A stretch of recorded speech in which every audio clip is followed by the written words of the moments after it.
Welcome to Growth Mode Podcast for Real Estate Agents, hosted by the Floyd Wickman Team. You know, you can either do it alone or bathe your mind with the inspiration of others. During this podcast, you'll listen to successful agents in our coaching community from across North America share what motivates them and what they've learned. And I am your host today, Mary Palin. And today I have the privilege of introducing you to one of our, greatest Wiki fans ever. Been in our Wickman family a long time, Richard Parobeck. So, Richard, before we start, would you kind of introduce yourself? Tell us a little bit about where you're from and how you found Wickman. Sure. I've been selling real estate since the 90s. And I came across the Wickman family and started about 2014. I went to one of the seminars and I met you, Mike, Bob Daniel, friended me there. And we've been good friends ever since 2014. By giving award winners. And tell us where you're from, Richard. Maybe somebody out there has a referral for you. Yeah, I live and practice real estate in the North Hills of Pittsburgh.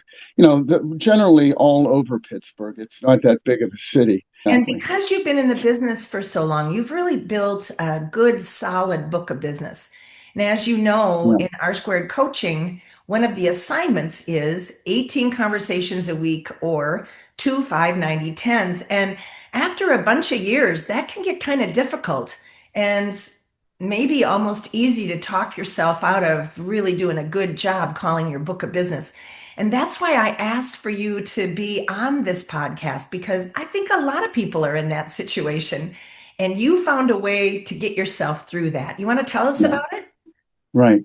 My personality style is sort of an overanalyzer, an engineer. But once I get my track laid down, you know, I can just go full steam ahead. It's like I have to build the airport before I can get the planes going.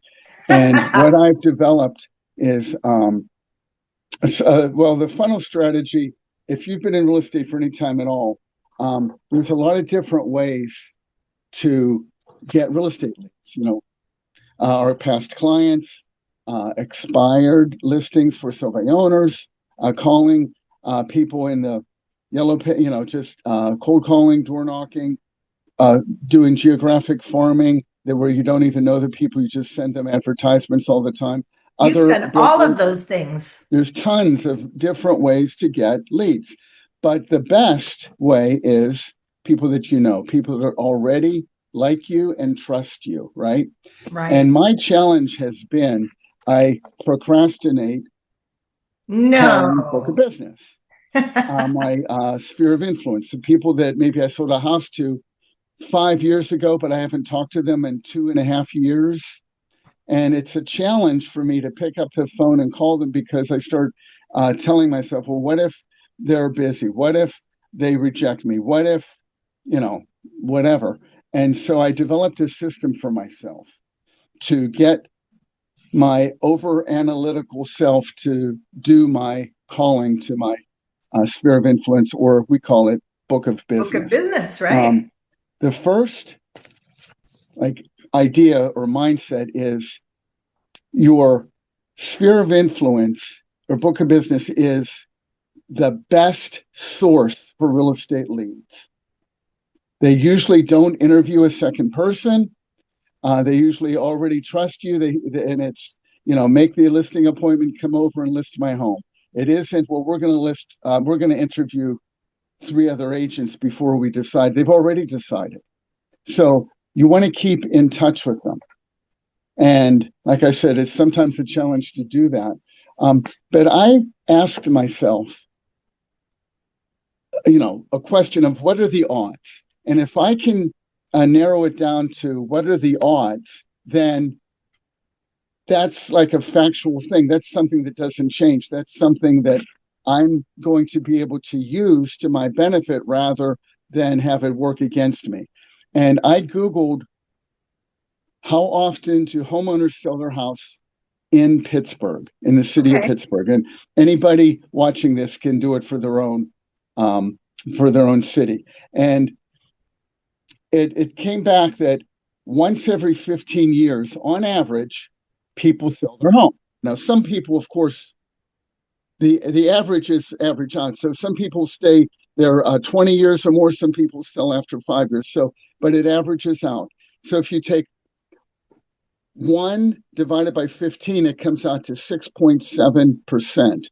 So Okay. that means in my present book of business, I have about 200 in my book of business. And Okay. statistically, 6.7% of them, or about 13 houses in my book of business, are going to be selling this year. And it's like, oh my gosh, I have to contact them, because if I'm not top of mind, they're liable to list with somebody who sent them a postcard, or they might have somebody at their church organization says, oh, my daughter just got her real estate license, use her. But what I want my people that already like me and trust me to do is to remember Richard Parobeck is my realtor. So that's why I must call them. So that motivated me, that I So you want to get start with my share attitude. This is the of, best, this is the best source of leads. Then you do the math because that's that analytical part, right? Where you're mathematically proving to yourself, right. I need to dial them because there's 13 listings sitting there for me sometime Yeah. this year. And that's a fact. It could be 12, it could be 15, but on average, there's going to be about 13 people in my database that are going to sell. And it's so painful to get that postcard returned, and it says, here's the owner's new address. I said, what? And I Google it. Oh, they listed with somebody else and they closed in 2 days. Why didn't I get that listing? And that's very painful. And my I did a little flow chart for this. That if I don't call my book of business, I might get them to call me just by sending them a calendar every year and a postcard occasionally. But if I don't call them, there's a very small chance they're going to use me. But if I do call them, there's a bigger chance they're going to use me whenever it's time to move. But there's also a chance that I'm going to get rejected. If I call people, I've had people in my book of business who I thought were my friends say, Richard, why are you calling me? I'm kind of busy right now. I don't really appreciate you bothering me. Well, okay, that's a rejection. But you know what? That's a better rejection than getting the postcard, 5 years from now. So Right. I take them out of my book of business. I said, they're not really Richard's real estate fan. So I'm not going to keep mailing to them. And, you know, I have a 3-call approach. I have my own little systems for doing it. So it's all systematized. I don't have to like decide and think, well, maybe I should call them, maybe I shouldn't, or maybe it's time for lunch. I should go make myself a sandwich. I've already decided I'm going to be calling them. And I go for 5 a day is my goal. Don't always do it, but that it contributes to my 18 conversations per uh, per week. And yeah, so to review, your best source of business are people that you know, and the odds of them moving in the city of Pittsburgh are 6.7%, and that's a fact. And if I don't call them, I'm going to experience more pain of rejection in the long run than if I do call them and get rejected. But half the time, they're happy to hear from me. And half the Yeah. time, it's a very positive experience. And I've planted in their seed, Richard's my realtor. And so when they suddenly decide, oh, I have to move to the old age home or whatever, they're going to remember me more likely. So that's why I do it. And they are the best source of leads. So if they are not thinking of moving, they may know someone who is. So that probably increases that 6%, if you think about it, Yeah, right? You know, exactly. Floyd always said, we do the things we don't want to do so that we can do the things we want to do. And he also said, the pain of failure is more pain. It's more painful. It is not the way he said it. The pain of failure hurts more than the pain of doing the hard things to create success. And I Yeah. didn't say that exactly right either, but it's something similar to that. And you have just shown us mathematically and logically why that is so true. Thank you so much. That's so You're kind of you welcome, to Mary. make this extra time and look at a flow chart. And I love that you have a system. I do think that when we sit down to prospect, if we have to figure out every single time, okay, now who should I call? It'd be much easier if we sat down once and figured out who are we going to call over the next months? What's the rhythm? You said you have a 3 call system. Does that Hmm. mean 3 times a year you call your book of business? No, you can Google it. Steve Schlater is a trainer that I think invented this.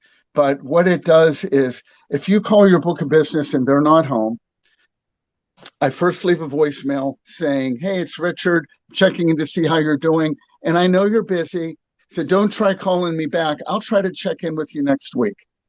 Click. The second call, you don't, they know that you're calling because with caller ID, everybody Sure. has the smartphones. So the second call, I don't leave any message, but they saw that I called. And then the third call, if they still don't pick up, which happens, and it's very frustrating. My third call is, "Hey, Mary, sorry I keep missing you, but I know we're all busy. I haven't talked to you in a while and was just wondering if you have plans to be making a move in the next coming year. So I was thinking about you and wanted to check in. If you need anything about real estate, please keep me in mind. Thanks. Bye." And then that's it. You don't call them for a while. That's my 3 call approach. I love it. Thank you Yeah, for you taking can the extra Google it time too. to share that with us. It's It's all over beautiful. the internet. And thank you, Richard, for making this time and for contributing. You are such a good get by giving guy. We're grateful. Thank you.